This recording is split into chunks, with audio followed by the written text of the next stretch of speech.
স্বাধীনতা পরবর্তী ৫৩ বছর বা ৫৪ বছরে এতটুকু আলোচনা সমালোচনা অথবা সেনাবাহিনীকে নিয়ে প্রকাশ্যে কথা বলার সাহস কারোই হয়নি, কিন্তু এগুলো ঘটছে।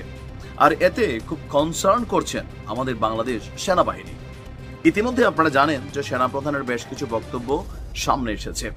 এর পাশাপাশি রাজনৈতিক এই উত্তাল ঝড়ে সেনাবাহিনীকে অথবা সেনাপ্রধানকে একটা পক্ষ বানিয়েও এনসিপি থেকে শুরু করে নানান জায়গায় নানান কথাবার্তা বলা হচ্ছে। সর্বশেষ এই পদত্যাগ কাহিনীর মাঝখানে আবারও আলোচনায় ১-১১ ফিরে আসতে পারে বা সেই বন্দোবস্তেরই আয়োজন চলছে। এছাড়াও ফেসবুকে, ইউটিউবে সেনাবাহিনীর নামে সত্য মিথ্যা গুজব ছড়ানো হচ্ছে।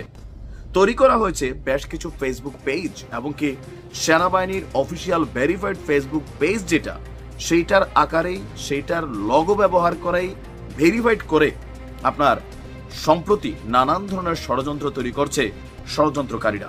আর আজকে আমাদের সেনাবাহিনীর পক্ষ থেকে দেশবাসীর প্রতি সতর্ক বার্তা পাঠানো হয়েছে, সাবধান থাকার কথা বলা হয়েছে।